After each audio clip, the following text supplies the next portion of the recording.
Muito bem, estamos de volta aqui para a segunda parte da nossa aula.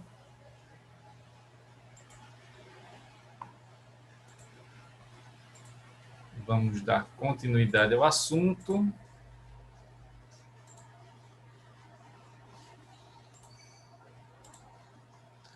Então, estava falando aqui sobre a previdência privada, né? Então, apesar do nome, né, previdência privada, não tem nada de previdência aqui, né? Na verdade, o que você vai fazer, caso, né, você queira aderir a esses planos, aqui são seguros, né? São espécies de seguro.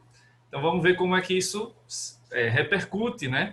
Caso ocorra a morte, né, desse segurado, dessa pessoa que fez esse contrato, seja com o banco, seja com alguma outra instituição financeira, ou com uma agência de seguros mesmo, né?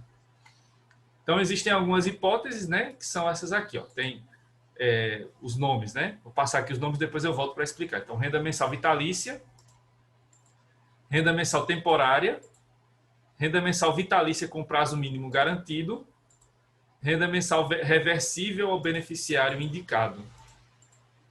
Então, são essas aí, são 4 espécies, portanto, né, de contratos do que convencionamos chamar previdência privada, né, mas na verdade são seguros. Então, vamos ver como isso repercute, né, cada espécie dessas, como é que ela vai repercutir caso ocorra a morte desse titular, desse seguro, né? Não pode nem chamar de benefício, né, porque não é previdência. Então, no caso da renda mensal vitalícia, o valor é pago integralmente ao titular vivo. Em caso de morte, os herdeiros nada recebem. Então, nesse caso aí, o que é feito? Você vai pagando, né, vai contribuindo ali, vai depositando valores, especificamente, mês a mês, né, segundo o contrato que foi feito, e vai ser estabelecido que a partir de determinada idade, né, de determinada época da sua vida, você vai receber essa renda mensal, né, que lá à frente seria essa tal complementação que convencionamos chamar previdência privada. E ela é válida, como o nome diz aí, renda mensal vitalícia, é válida até a data da morte dessa pessoa. Mas aí, como essa renda, né, deveria ser paga enquanto a pessoa estivesse viva, então, no momento em que esse segurado, no momento em que essa pessoa morre, então acaba o pagamento dessa renda mensal. Então, ela não se transmite para os herdeiros. Então, não tem aqui transmissão desses valores, né? Os herdeiros não têm como buscar junto ao banco, instituição financeira ou seguradora, o pagamento, a manutenção desse pagamento mensal, dessa renda mensal. Então, o pagamento é feito integralmente ao titular vivo e, quando ele falece, os herdeiros não têm direito a nada, né? Então, morre o contrato junto com o beneficiário dele, nesse primeiro caso. No segundo caso, aí nós temos renda mensal temporária. O valor é pago durante o período contratado. Então, você faz o contrato, vai lá fazer o pagamento, né? Esse pagamento é periódico. Então, ao longo da sua vida, você vai lá, né, fazendo os pagamentos, para que em determinada época, de acordo com o contrato, seja feito esse pagamento. E aí, veja, diferentemente da renda mensal vitalícia, que até a pessoa morrer, aqui vai ter um período estabelecido. Por exemplo, dos 70 aos 79 anos de idade dessa pessoa, ela vai receber essa renda mensal, né? Então, dos 70 aos 79 anos. Se essa pessoa viver mais do que isso, não vai ter direito a receber essa renda mensal, porque a renda mensal só vai ser paga até os 79 anos de idade. Então, se ela viver lá 85, 86 anos, o período depois dos 79 anos não tem mais pagamento, né? Já que é um valor pago estritamente naquele período contratado. Então, encerrando-se o prazo contratado, havendo morte, antes, né, desse período se encerrar, o benefício deixa de ser pago e não é objeto de herança. Então, supondo, né, a pessoa fez lá o contrato e tinha lá previsto que ela receberia essa renda mensal no período entre a sua idade, né, de 70 aos 79 anos. E aí, quando ela tinha 78 anos, acabou falecendo. Então, morre o contrato junto com ela.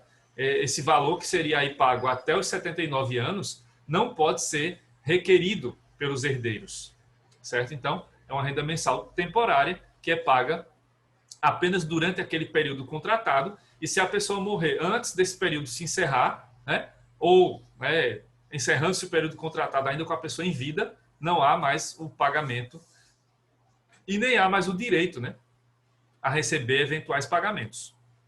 Isso vale tanto para o segurado aqui vivo, né, que passou dessa idade, né, limite do contrato, desse período limite do contrato, como também, né, essa proibição vale para os herdeiros. Então, não tem direito à herança aqui, não há herança nesse caso. Então, vejam que é bem diferente, né? A gente viu agora na primeira parte da aula a pensão por morte, né? Quem tem direito e tudo mais. Aqui não existe esse direito. Pelo menos nesses 2 primeiros contratos não tem esse direito. Então, por isso, né, que o nome previdência privada é o engodo, né? É o engodo. As pessoas acabam se enganando com essa história. Ah, porque a previdência privada. Não, isso não é previdência. Nem de longe. Isso se chama previdência, né? Então, são contratos de seguro e que servem aí para beneficiar a pessoa individualmente e muito mais, claro, servem para beneficiar os bancos e instituições financeiras. Pena que isso, quando tem lá as reformas, não é falado, né? Aí fica como se fosse essa história. Ah, não, a previdência privada vem como complementar a previdência do INSS. De jeito nenhum, nem parece, né? Com isso. Aí temos outra, né? Renda mensal vitalícia com prazo mínimo garantido. Aqui parece com a renda temporária, só que aqui tem um prazo mínimo, não tem um máximo, né? Porque ali teria o prazo máximo, até os 79. Aqui tem um prazo mínimo. Por no mínimo, né, você faz ali o contrato, vai pagando, né, os valores, e aí o contrato vai ter um prazo mínimo. Então, por pelo menos 5 anos, você vai receber essa renda mensal. Pode receber por mais, inclusive, né? Só não pode receber por menos do que 5 anos, digamos, né, no exemplo hipotético. Então, o valor é pago durante todo o período contratado. Mas, havendo morte antes do prazo final contratado, os valores pagos podem ser repassados aos herdeiros até o fim do período contratado. Aí seria o quê? No caso específico do prazo mínimo, tá? Então, se tem lá um prazo mínimo de 5 anos, né, para se pagar aquela renda mensal, então é possível, nesse caso específico, que os herdeiros possam solicitar, né, o repasse desses valores que compreendam aí o período, né, entre o falecimento e esse prazo mínimo garantido, né? Então aí é um seguro, né? Tem esse prazo mínimo garantido e essa garantia é justamente que vai possibilitar, né, que os herdeiros possam pedir esse valor. Mas isso até nem vai entrar muito como herança, né? Não vai entrar como herança, vai entrar como seguro, né? Então são outros recebimentos aqui, né? Nem vai entrar propriamente como herança, né? E aí esses valores podem ser repassados para os herdeiros, só esses aí que vão até o prazo mínimo. Então, vamos supor, foi feito esse contrato e aí previa-se que seriam pagos esses valores por 5 anos, mínimo de 5 anos. E aí, quando completou 4 anos, né, desse pagamento da renda mensal, o beneficiário faleceu. Então, ainda seriam devidas, né, 12 prestações, 12, né, prestações mensais, correspondentes a um ano que faltava. Então, os herdeiros podem pedir esses valores, né, até o final do período contratado. Só não podem pedir por mais do que 5 anos, porque essa questão do mais de 5 anos seria se a pessoa estivesse viva, porque aí vai até, de novo, renda mensal vitalícia, vai até o período de vida dessa pessoa, né? Então, quando ela morre, aí acaba esse período. Só que aí tem um prazo mínimo garantido, e aí é essa garantia que vai possibilitar esse recebimento só em relação ao prazo mínimo. Passou do prazo mínimo, já não tem mais essa garantia, certo? E, finalmente, renda mensal reversível ao beneficiário indicado. Parece até seguro de vida isso aqui, né? Mais do que previdência privada, vamos dizer. Então, aqui nesse caso, o valor é pago durante o período contratado, enquanto o contratado esteja vivo, né? Em caso de morte do contratado, o valor restante é revertido a beneficiário indicado em contrato. Então, veja, nesse caso aí, você não tem herança, também não tem herança. Por quê? O que você vai ter aqui é o seguinte: essa pessoa fez o contrato, vai receber essa renda mensal, né, vitalícia, né, enquanto o contratado esteja vivo, e aí existe a possibilidade nesse contrato aí de que o beneficiário, né, de que essa pessoa que está pagando a previdência privada, indique alguém para, em caso de morte, substituí-la. E aí o valor restante vai poder ser pago a essa pessoa. Aí veja, não é herdeiro, pode ser qualquer pessoa, né, inclusive. Então, não necessariamente é herdeiro. E os herdeiros não podem reivindicar esse valor, porque há um beneficiário devidamente indicado. Então, isso aqui, esse ponto, parece muito seguro de vida, né? É um contrato assemelhado a um seguro de vida. Então, quando essa pessoa falecer, já tem um beneficiário indicado e é ele que vai receber essa renda mensal. Por isso que o nome é renda mensal reversível ao beneficiário indicado, porque ela é uma renda mensal vitalícia, é até o fim da vida dessa pessoa, e aí quando essa pessoa falecer, vai ser esse pagamento continuado para o beneficiário indicado, até o limite ali de tempo que foi estabelecido no contrato. Diga, Gabriela. Ô, professor, mesmo que o pai tenha colocado só um dos filhos como esse beneficiário, os outros não vão poder reivindicar. Isso, exatamente. Nesse caso aí, não. Não. Não tem como. Porque esse contrato ele acaba sendo como se fosse seguro de vida, né? Não é um seguro de vida, mas tem uma dinâmica parecida. Então, ele está recebendo esses valores e lá no contrato ele já estabeleceu, olha, em caso de falecimento, essa pessoa é que vai receber, deve continuar recebendo esses valores. Então, isso não pode ser reivindicado pelos herdeiros, porque é um contrato que tem uma pessoa indicada para receber esses valores, em caso de morte. Então, é como, né, os efeitos aqui são semelhantes ao do seguro de vida.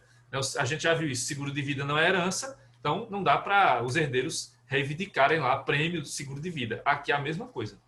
Então, vejam, apesar do nome, né, previdência privada não tem nada a ver com previdência. Aqui não existe pensão por morte privada, né? Ficou bem claro, né, creio eu, nos 4 tipos de contrato, né, que são os mais comuns, não tem direito à pensão por morte, né? No máximo, o que vai ter aqui para os herdeiros é nesse terceiro, né? Que aqui, por conta dessa garantia, não é porque existe o direito de herança, mas porque existe uma garantia firmada no contrato para que se receba, independentemente das situações, esse valor por esse prazo mínimo. E aí os herdeiros podem reivindicar. Caso, né, o segurado morra, né, antes desse prazo mínimo ser extinto, né, ser ali cumprido, eles podem pedir as parcelas restantes. E só, nada mais do que isso. Então, é o único direito que chegaria perto, né, de um direito de herança, porque nos outros casos não tem esse direito, né? E aqui nesse outro, né, nesse quarto, só vai haver direito, não é direito de herança, é um direito próprio, né? Só vai haver esse direito, só vai nascer esse direito para o beneficiário indicado quando houver o falecimento dessa pessoa que recebe a renda mensal. Então, veja, os efeitos, né, desses contratos são completamente diferentes daqueles casos da Previdência do INSS. Como vocês vão ver isso melhor no próximo semestre, né, em Direito Previdenciário. É muito diferente. Então, é uma falácia, né, é uma balela ficar comparando INSS com Previdência Privada, porque não tem a ver. São situações completamente distintas, né? E aí, né, com essa questão da reforma da Previdência, fica em evidência nessa questão. Porque tem que fazer Previdência Privada para complementar com o INSS, mas os efeitos são completamente distintos, principalmente para os futuros beneficiários, né, no caso de uma pensão por morte. Porque lá no INSS pode existir esse direito para nossas esposas, nossas companheiras, nossos esposos, nossos companheiros, né, que a gente viu isso aí. Até concubino tem direito, né, até amante, né? Os filhos, né, também podem ter esse direito, claro, mas aqui não. A não ser que você faça esse contrato da renda mensal reversível ao beneficiário indicado. Aí, se você aderir a esse tipo de contrato, você pode indicar uma pessoa. Mesmo assim, não tem como cobrir todos os herdeiros, né? Vai ser complicado conseguir fazer um contrato que seja assemelhado, né, ou que leve a efeitos semelhantes a uma herança, porque o objetivo aqui não é esse, é completamente distinto. É um contrato de natureza individual. E aí tem toda a diferença, né, porque o INSS lá as contribuições são coletivas, né, são socializadas, e aqui é tudo individualizado. É tudo completamente diferente. Lá é para beneficiar a sociedade como um todo. Aqui é para beneficiar o banco, né? Porque banco é assim, né? É como no cassino, só quem ganha é a banca. No caso aqui, previdência privada, só quem ganha é o banco, né? Nós ganhamos uma mixaria. O banco vai ganhar muito mais porque vai monetarizar, vai investir, vai aplicar nosso dinheiro. Aí é bem diferente, né? Então, os lucros deles com juros são imensamente superiores ao que nós vamos obter com esses rendimentos da previdência privada. Só para ficar bem claro isso, né? Então, gente, é isso, né? Então, quanto à previdência privada, os efeitos, né, em relação à herança e com relação à morte, né, do beneficiário, do segurado, são completamente diferentes daqueles que a gente vê lá, visualiza, né, no caso da pensão por morte previdenciária, né, do INSS, ou da previdência, né, pública, né, dos institutos de previdência públicos de servidores públicos. Certo, gente? Mais alguma dúvida até aqui? Aí só, né, concluindo, morrendo o beneficiário antes do contratante, não ocorre a reversibilidade, ou seja, outros dados aqui importantes. Então, foi indicado o beneficiário, veja, né, que não tem nada a ver com a herança mesmo. O beneficiário, você indicou a pessoa, né, para receber esses valores, caso você faleça. Mas o beneficiário morreu antes, né? Então não tem reversibilidade. Se for possível, né, mudar lá o beneficiário, né, porque houve a morte dele e colocar outra pessoa, beleza. Se não, acaba a reversibilidade e aí quando essa pessoa receber, acaba falecendo, né, o beneficiário segurado, então acaba aquele contrato. Então, falecendo o beneficiário durante o período de recebimento pelo contratante, a reversibilidade também não ocorre. Então, quando o beneficiário morre antes do contratante, seja em qualquer momento, não tem reversibilidade. Então, não tem direito nenhum para ninguém receber aqui, a não ser o beneficiário. Se ele morre antes, então, não ocorre de maneira nenhuma a reversibilidade. Certo?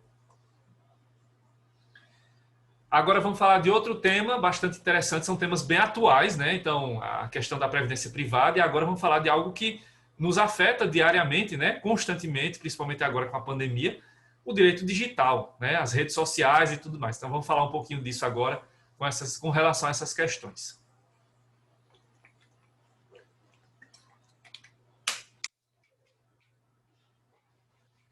Parte do que eu vou falar aqui, alguns de vocês já devem ter visto, né, me visto falando isso presencialmente, porque uns 2 anos e meio atrás eu fiz um mini curso para a Semana de Direitos Humanos e ENICS sobre direito digital, né? E entre os assuntos que eu falei lá, falei sobre essa questão dos direitos sucessórios, contas de herdeiros e tal. Então, o que eu vou falar aqui, muitos de vocês que assistiram lá o minicurso alguns anos atrás já viram, mas aí, claro, eu trago atualizações porque, como a gente sabe muito bem, as redes sociais são muito dinâmicas, inclusive de 2 anos e meio para cá houve uma mudança, né? Houve essa tendência de mudança, então o que era a maior rede social, a mais usada, já não é hoje, né? Então tá aí Facebook, Instagram, o Facebook era mais usado até 2 anos e pouco, né? Hoje o Instagram é muito mais usado do que o Facebook, apesar de que a nível mundial, né, o Facebook ainda continua sendo a rede mais usada, né? Então vamos ver um pouco sobre isso, não só vou falar do Facebook e Instagram, vamos falar de outras redes também, falar do e-mail também, outras coisas aqui. Então vamos ver esses dados. Então, sobre o direito digital, o que temos aqui? Possibilidade ou impossibilidade, né, de acesso por terceiros ao conteúdo postado pelo usuário em caso de morte do titular da conta em rede social. A gente sabe que essas questões, tal como no direito presencial, vamos dizer, elas envolvem, né, vários dos nossos direitos, tanto os direitos constitucionais fundamentais, quanto os direitos da personalidade. E muito se discute sobre privacidade, né? Tanto é que cada vez mais, né, as redes sociais começam, principalmente o WhatsApp e outros, né, a fazer a criptografia, tem controle da conta, justamente para evitar que a gente seja hackeado, que as contas sejam, né, a privacidade seja invadida e tudo mais. Então tem toda uma discussão sobre isso. E isso também ocorre quando um titular de uma conta de rede social falece. Então, como proceder nesses casos? Porque o titular da rede social faleceu, né? Mas os dados que ele deixou na rede social vão continuar lá. Ou será que continuam, né? Ou vão ter que continuar? Então, são algumas dúvidas que ficam. E os parentes, né, os familiares, sempre, né, para eles, surge a dúvida: será que alguém pode ainda continuar movimentando essa conta? Nem que seja para responder aos pedidos de condolências, né, dos parentes, dos amigos, ou até em casos mais graves, houve uma difamação, né, a imagem, a honra, né? Então, houve alguma situação criminosa até, ou alguma situação que leva aos danos, né? Como a gente já viu que é possível que ocorram danos morais aqui para a memória do falecido. Então, como fazer essa defesa, né, de um perfil de rede social, ou como fazer essa movimentação do perfil de uma rede social de uma pessoa que já faleceu? Então, vamos ver como é que isso procede aqui, né? Bom, no caso do Facebook e do Instagram, existem procedimentos parecidos, apesar de que no Instagram os procedimentos são um pouquinho diferentes, né? Porque lá não tem tanta facilidade para se ter o perfil memorial, né? No Facebook existe essa possibilidade, no Instagram é mais complicado, é difícil até você ver esse tipo de perfil.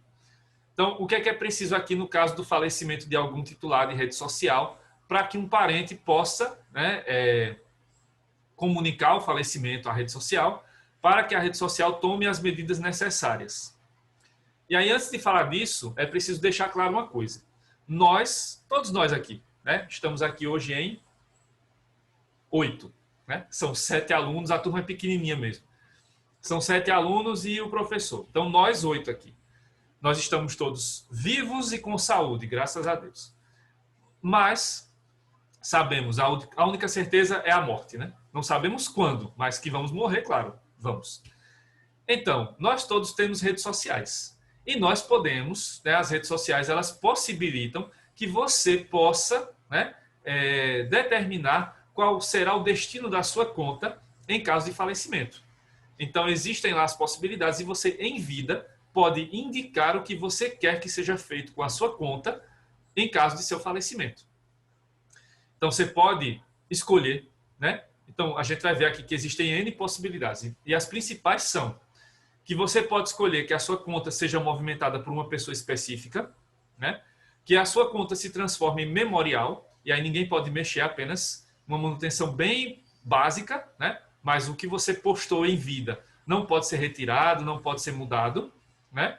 E nem pode ser acrescentado mais nada ao seu perfil, já que você morreu, né? Então ninguém pode responder por você lá.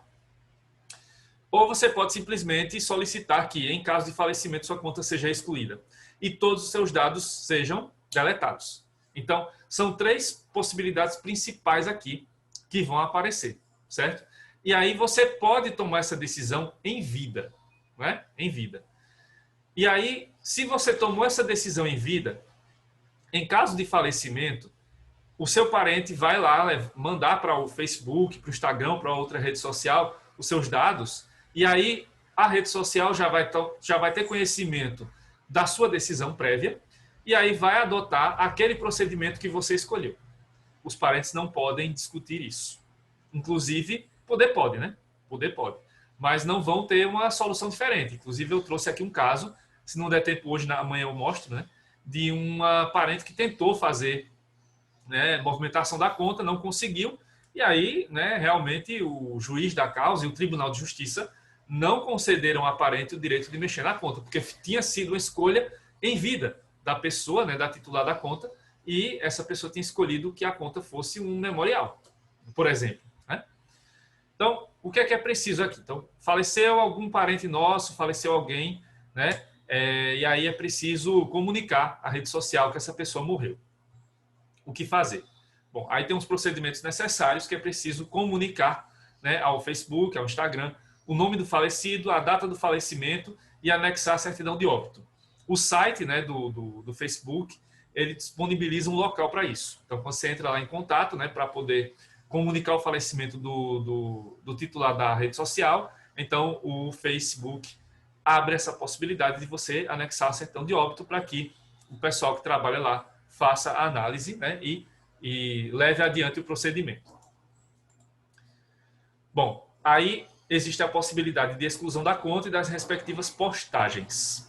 Se houve essa opção em vida, né, então o que acontece aqui? Ao excluir a conta, não será possível recuperar o acesso. Então, uma vez excluída a conta, morre tudo, né? Apaga-se tudo, né? Deleta-se tudo o que foi feito ali ao longo da vida, né, virtual daquela pessoa.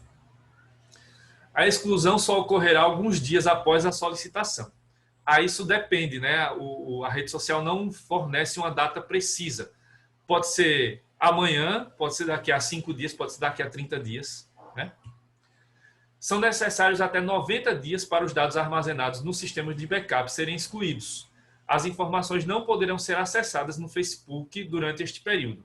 Então, veja, não tem um prazo, mas eles levam até 90 dias para, né, todos os dados serem excluídos, né, dos sistemas de backup do Facebook.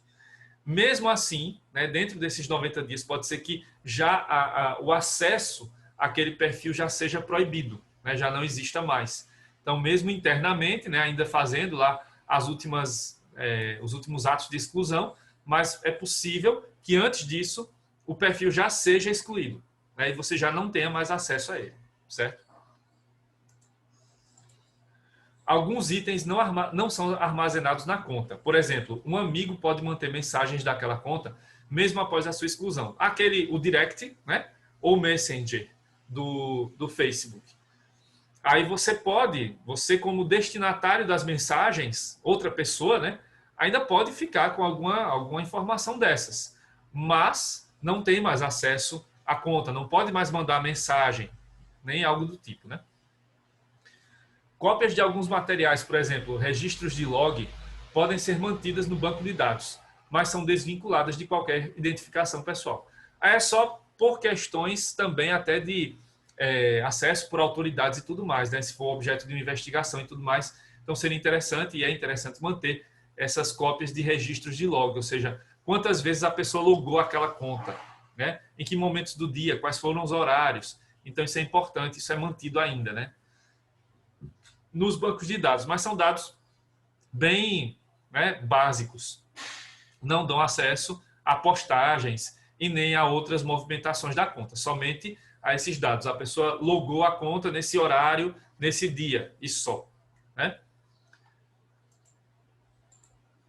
Possibilidade de criação ou conversão da conta em memorial. Aí é a outra possibilidade. Então, você em vida, né, optou por isso. Então, a conta vai virar um memorial, né?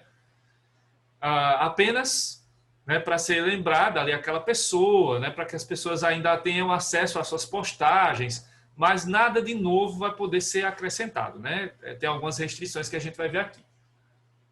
Então, as contas transformadas em memorial, elas vão ter as seguintes características. Primeiro, a expressão em memória de será exibida ao lado do nome da pessoa em seu perfil. Então, tem lá o fulano, né, que faleceu, então o perfil dele vai deixar de ser só o nome lá, fulano de tal, para ser em memória de fulano de tal. Então, fica bem claro que é um memorial, logo pelo nome, né? Segundo, a depender das configurações de privacidade da conta, os amigos poderão compartilhar memórias na linha do tempo do memorial. Tem sempre isso, né? Aquelas lembranças que o Facebook, o Instagram vão mandando para a gente, né? Os famosos, hoje é quinta-feira, TBT, né? Hashtag TBT. Então, dá para fazer o TBT, né? Para esse perfil. Então, você pode marcar o perfil, você pode incluir lá um compartilhamento de memórias e tal. Então, é possível que isso ainda aconteça, tá? Só em relação a memórias. Os famosos TBs, ou hoje é quinta, TBT, né? Dá para fazer. O conteúdo que a pessoa compartilhou, por exemplo, fotos, publicações, permanecerá no Facebook e ficará visível para o público com o qual foi compartilhado. Então, novas pessoas, porque não vai ter mais como adicionar novos amigos e tal. Então, quem já era amigo, né, quem já tinha acesso à conta vai continuar tendo e vai poder continuar vendo as publicações daquela pessoa.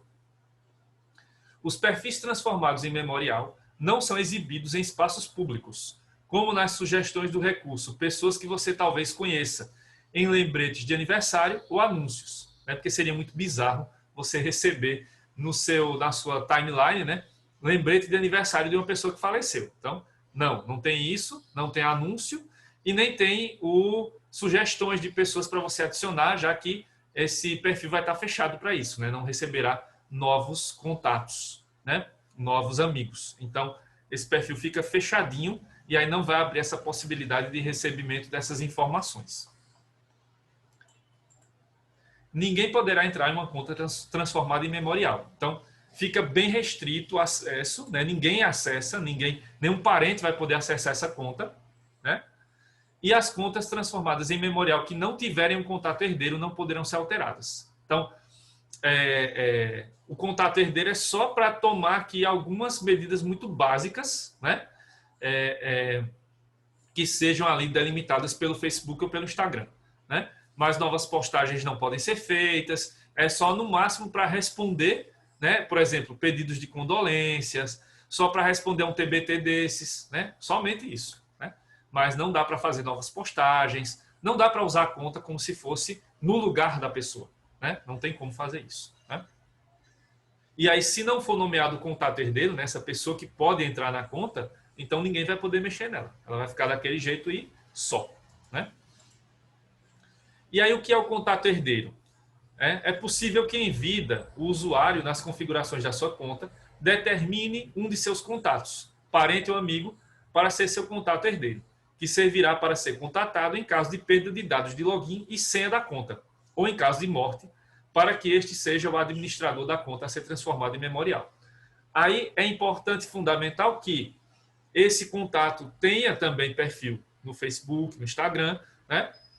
Porque aí é a forma que vai se ter de acesso, né, a essa pessoa. E aí com essa volatilidade, né, com essa mudança de redes sociais, né, que a gente deixa uma rede social e vai para outra, tem que estar de olho nisso, né? Porque se o amigo sair da rede social, o Facebook, por exemplo, né, que já está perdendo mais usuários aqui no Brasil, não vai ter como entrar em contato com ele. A não ser que tenha lá a opção de deixar o telefone, o e-mail, aí é possível, né? Então, a gente pode designar esse contato herdeiro.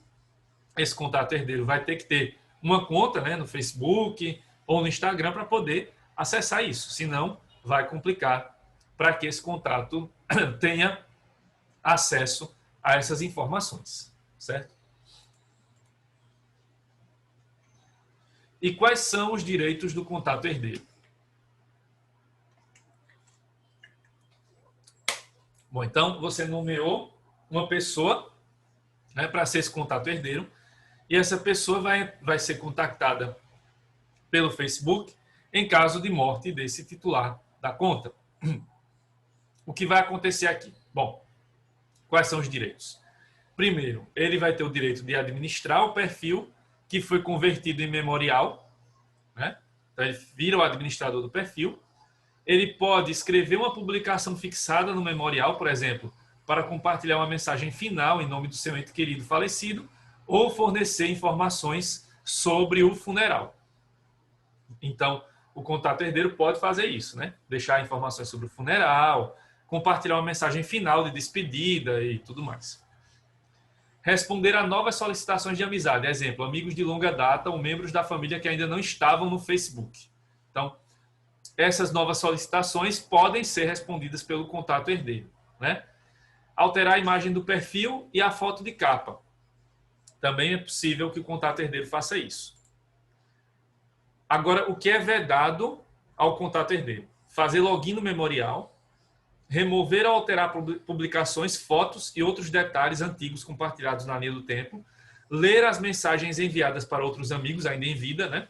Privacidade, e remover amigos. Então, veja, a atuação do contato herdeiro é bem restrita, né? Ele pode fazer algumas coisas, mas ele não pode agir como se fosse o titular da conta, né? Porque o titular da conta morreu, então há uma série de restrições para esse contato herdeiro, né? E aí vem a questão.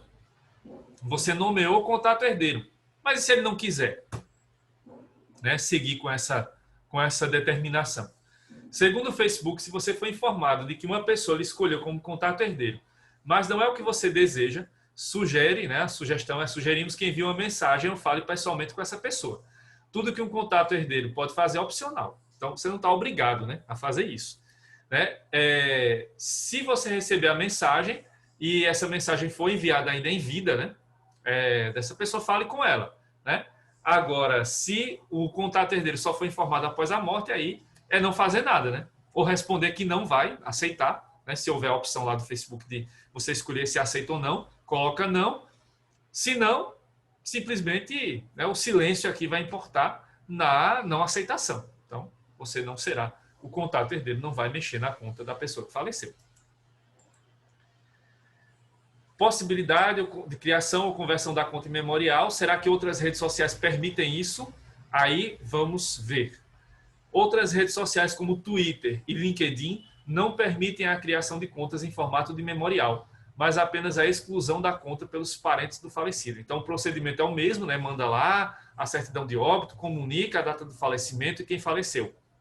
E nesse caso, Twitter e LinkedIn vão excluir as contas. Não há possibilidade de criação do memorial nessas redes sociais, né? Já o Google, por meio da conta vinculada ao Gmail, ele permite que seja nomeado um terceiro, na verdade, um ou mais, né? Mais pessoas, para ter acesso ao e-mail em caso de morte do usuário, por meio do chamado gerenciador de contas inativas. Lembrando que isso aqui vale tanto para pessoas que estão há muito tempo sem usar a conta, Facebook, Instagram, quanto para pessoas que morrem, tá? Então não é só para o caso de falecimento. Mas como estamos falando de sucessões, então vamos para a hipótese em caso de falecimento. Bom, então como é que funciona o gerenciador de contas inativas do Google? O gerenciador de contas inativas do Google funciona da seguinte forma. Os usuários podem compartilhar partes dos dados das contas deles ou notificar alguém caso as contas fiquem inativas por um determinado período de tempo.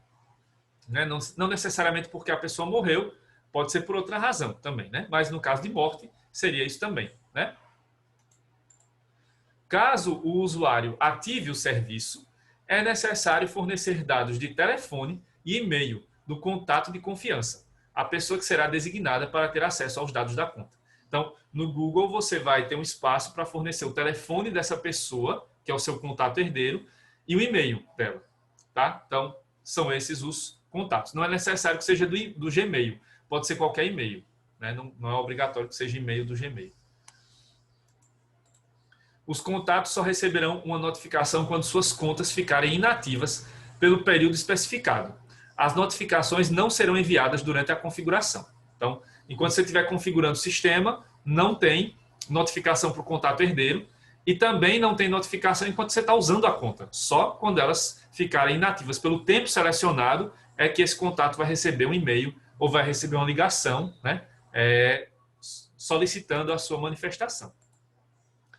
Se o usuário optar por só notificar seus contatos quando a conta ficar inativa, eles receberão um e-mail com a linha de assunto e o conteúdo que você escreveu durante a configuração.